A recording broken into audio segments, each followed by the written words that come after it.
After 18 months of working incredibly hard through my A-levels and university prep, I feel like I've learned quite a lot about productivity and discipline, and a lot about myself too. Whether you're already deep in revision or just getting started now, these lessons will just help you regardless, so that you can study with conviction and you can get the grades that you really dream of on results day some months in the future from now. Lesson 1 is something which is really overlooked because people think it's a lot easier than it is. And this is about, if something is your number one focus, then you must make it your number one focus. You've got to prove to yourself that this is a thing that you really want to focus on, and you pretty much organize your whole life around it. I feel like I did this really well for my GCSEs. For those 4 to 5 months between maybe January, June, and even into July, so 6 months, I made those exams my complete and utter focus. And I did do other things, but not to the extent which I focus on these exams. The reason why I call this a lesson is because recently I don't feel like I've been doing this properly either. I know for a fact that my A-levels and my university prep are my number one focus, but I've also been letting other things creep into my life too. These two things are my YouTube and the gym. So 2 things which are all to do with personal development and growth. Some people may be thinking there's no problem there. If you're improving in quite a few areas of your life in a healthy way at the same time, then there shouldn't really be a problem. But I've learned that you can't grow in 3 different directions at the same time. I can still improve my physique, I can still improve and grow on YouTube, but when I want to focus fully and do as well as possible in my A-levels, those things have to fall slightly. But I feel like in particular with my physique and my lifts, I've been focusing on those more than I probably should. I even had a point where I feel like I was going to compete in my squat during my A-levels, which obviously isn't a good idea. So I feel like I was quite blindsided by the amount of progress I was making in those areas, when I know the progress which I want to make and which is a priority is within my A-level. This is not to say that you shouldn't be doing those things at the same time. I'm literally recording a YouTube video right now, but you should be focusing a lot more and restricting how much time you spend on the other things, because you've already told yourself that once you have a main focus, you have to make it your main focus, and that literally means avoiding other things which will take your focus away from that main thing. Moving on to lesson 2 now, and this is about the best routine to use. This is also something that I've been implementing for the past 2 months. So I know this video is about the past 18 months, but this routine is all about experimenting over that time until I found the best one, which I think I've been using for about 2 months now. This routine is split into 3 steps. It is mental health work, then studying, then exercise, in that order every single day without fail. I can genuinely make a whole video on how to implement routine properly and stuff like that. But the premise and what I'm trying to get at is it's quite similar to what I said earlier in lesson 1. You should do the things first which are most important to you. Your mental health work is a bit of an exception to that. This is something you should do every day, because genuinely it will improve your happiness, reduce any anxiety or depression that you may have. This is really important.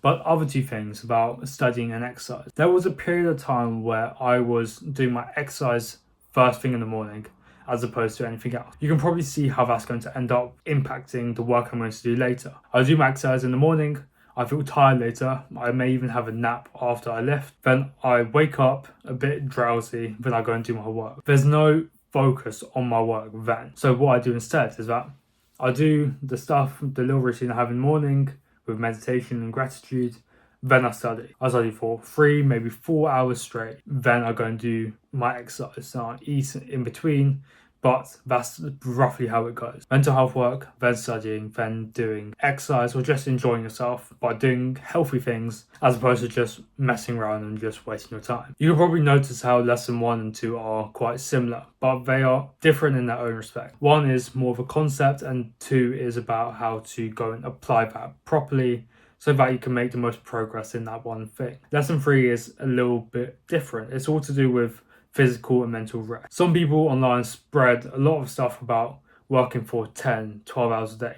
Work like an immigrant mindset. I've heard that recently as well. That is all to do with just working like a mule, doing a lot of quantity of work as opposed to focusing your work with quality. The way that people just go and portray this point is in a very gaslighty and very manipulative way to say that, oh, if you're not working for 10 to 12 hours a day, you're going to fall behind. You're not going to be as good as the people who do, or you're not going to make a lot of progress, because if you're only working for 2, 3, 4 hours and you see someone else working for 10, then they're obviously going to make 2, maybe 3 times more progress than you are, simply because they're working and doing more than you. There's a time during the past 18 months where I genuinely believed that, but it kind of hit me once where if you're working for 10 hours a day, how many hours of those are actually going to be productive? And long story short, I don't think many of them will. I thought you can get through your GCSEs by working for a few hours every day, maybe 3 or 4. And in your A-levels, you may want to increase it to maybe 5, probably maximum 5. I don't feel the need for people to go and work for more than 10 hours a day. Well, I just feel like 8 to 10 hours is ridiculous, because they may say that they're working for 8 to 10 hours, but what it comes to is that they are working for maybe 2 hours in your method of working, so in a very productive way, and they're just sort of at the desk, sort of working for the remaining 6, where they're not really getting a lot of work done. They may have those 1 or 2 times where they are working productively for that sustained period of time, but it isn't necessary at all to work for that amount of time, because you can get the same amount of work done in a lot less time, and you'll have a lot more time to go and have fun for yourself. Also, with physical rest, during the summer before year 13, I went to the gym every day for 2 months, doing heavy weight training for that time. And I felt that, oh, because I'm young and because I have a lot of energy normally, I can do this, that's perfectly fine. But just as a side note, it doesn't really work, and rest days are required. If you aren't rested enough in one of those aspects, then pretty much you won't be able to perform to your best capability in any of them. Let's say you're just going to the gym permanently and you just feel tired permanently. Of course, then you won't have enough energy to go and do your work. Or let's say that you're permanently mentally tired. You won't be able to be as productive or do as much work as you probably could, because your brain simply just can't handle it. So yeah, rest is just really, really important, and you should try and prioritize that when you feel it's necessary. Lesson 4 is quite work focused, and it's all about studying, not really meant to be very fun or very entertaining. In fact, studying realistically is quite boring. Regardless of this, the work simply just needs to get done. This is the reason why I do all of my work in the morning. I say between maybe 6:30 a.m. and 10:30 to 11. This is the time where I'm just not going to have fun at all.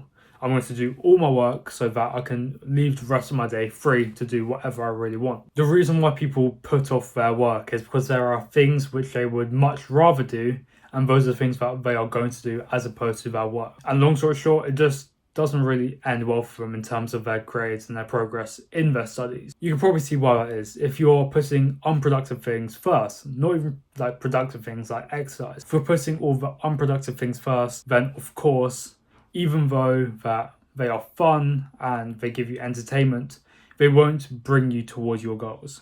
This is again quite similar to lesson 1, but it is different in the way that you need to focus on the boring stuff, or even stronger, that you shouldn't put off your work solely because it's boring. This work simply needs to get done.